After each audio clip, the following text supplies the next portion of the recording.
So, Olena, we just had 3 very intense days, but they were very good days in my view. And it's interesting to think how far we've come because Yes. at the beginning of Blue in the Black Sea, we knew we wanted to address pollution in the Black Sea in a way that introduces innovation.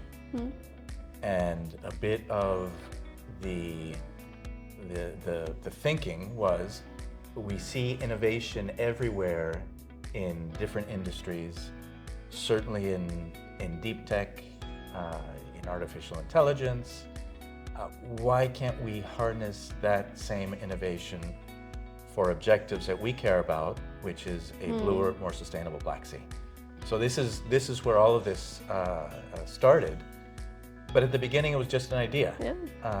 And through the work of UNOPS and Civitta, we were able to make this happen. And I, at least, am very pleased with the outcome. Likewise, I mean, looking back, we started, like you started way long before us. We came in November, I think, and it's been very intense, quite a few months. And it's exciting to see how the applications that we received, like the EOIs, how they now materialized in people and teams and real solutions. Some of the teams brought the solutions with them here, so I could actually see it. It's very exciting. It's always exciting to see something that was on paper, to see it in person, right? And to be able to to witness. So one of the interesting things I heard, and of course I know you had many interesting conversations. I had a lot of really interesting conversations that I learned from. One of the things I heard from one of the semi-finalists was that they have been participating in different types of programs, competitions in the past, but they really appreciated that the only thing we asked them was an expression of interest to begin. Because they said other programs, for example, those applications are way too complex, they give up, and they wind up not submitting their final application. The Eco-Innovation Challenge lowered the bar on purpose because we wanted to hear from brilliant innovators, their ideas, and knowing that we'd have a chance to help them with their full applications later on. Yes, and I think we definitely achieved that, like diversity, right? Because not every team or every individual that was here during the bootcamp, they've participated in something like that, right, before. And if you've never done it before, it's very hard to do a very complex application form from the beginning and succeed in it. So I think with making it just EOI, expression of interest, we really enabled more participants here, enabled more diverse participants here. So that is, I think, really good. I mean, we've said this many times, but we had an ambition of having at least 100 applications for 100 expressions of interest submitted. We were able to achieve 186 expressions of interest from 40 different countries, not just Europe, Africa, South Asia, East Asia, the Americas. So really, I mean, again, I think it's the teamwork that we had between UNOPS and Civitta. We were able to generate a lot of that. But even here at the bootcamp, and this is the moment where we got to meet 49 semi-finalists. We went from 186 down to 49, and these 49 semi-finalists were coming from 21 different countries. So I know that therein lies a logistics challenge, but it adds to the diversity that you mentioned. Diverse perspectives, diverse ideas, experiences, etc. Well, I think that we had like a full house of diversity here because it's different countries, it's different types of applicants, right? It's companies, like mature companies, startups, individuals, NGOs, research institutions, municipalities. So we had here everyone, also very different ages, which I really appreciate. We had, I think it was very various. And that, the diversity that was here, I think also brought many new ideas. I heard participants of the bootcamp discussing potential collaboration. I hope that I heard them discovering that, oh, you know someone I need, so maybe you can introduce me, and they did some introductions. And then the backgrounds, they also vary, they are very rich, so people could advise even something that we couldn't advise because we also don't know everything, right?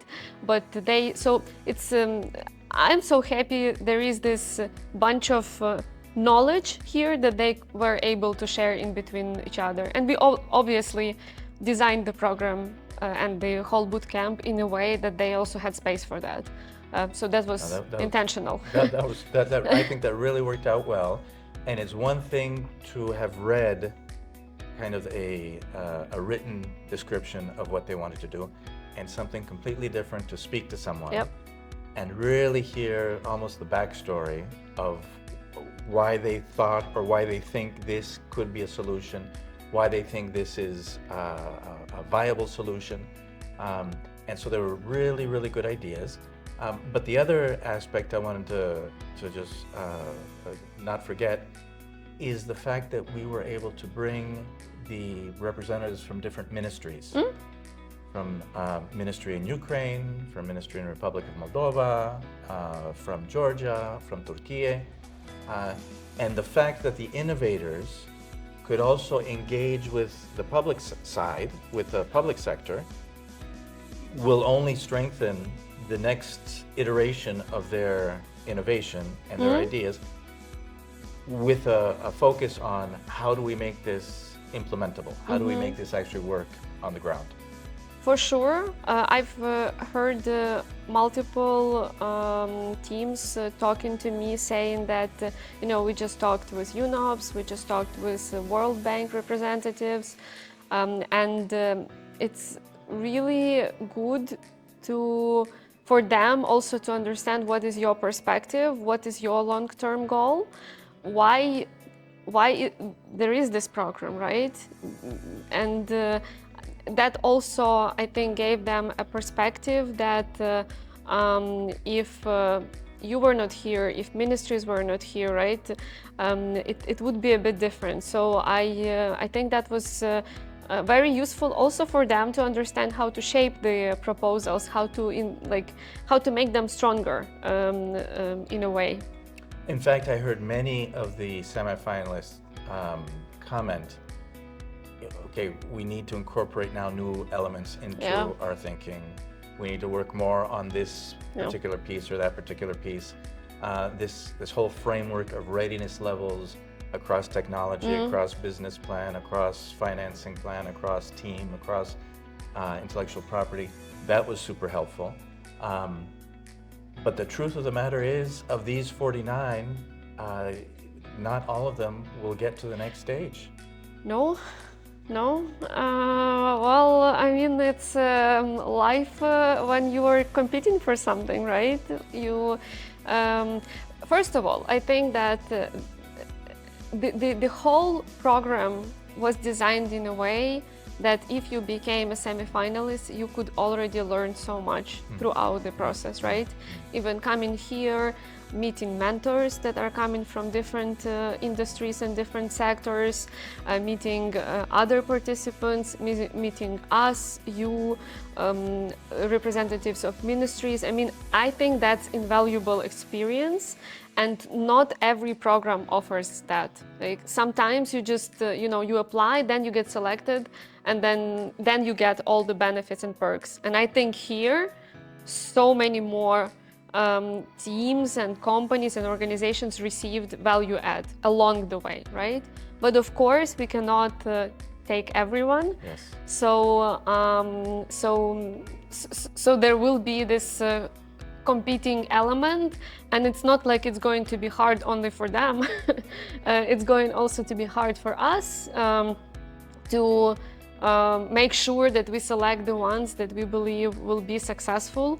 And of course, we believe that all of them will be successful, even the semi-finalists. But we have a framework, right? We have the timeline, we have the certain budget, right? And we have certain conditions. So not everyone can be successful in that conditions.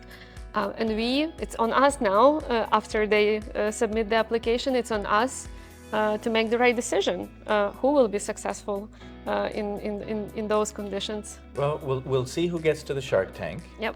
But this, I think, promises really to be a major moment for the Black Sea region, because this is a major Shark Tank event in Chisinau on June 10th. And what we have to do, as you mentioned, we have to now go from 49 semifinalists to up to 30 finalists, between 15 and 20, between 10 and 15 finalists for the Greater Black Sea window, between 10 and 15 finalists for the Focus Country window. And we will be even more than happy to see them again in Chisinau, making their final pitches to a jury of regional leaders and deciding then who's the winner. I don't know if you remember, but in the Shark Tank event, we will have an award ceremony at the end of the day where we will recognize the winners. And after that, we begin implementation.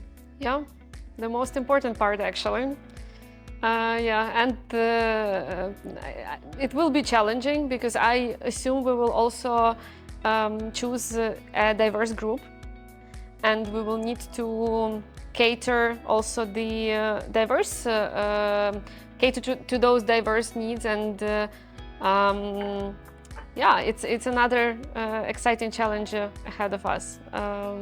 But I'm looking forward for sure to see them pitch. Because one thing is to write and describe it in a written form. Another one to convey your message to a jury, which is different.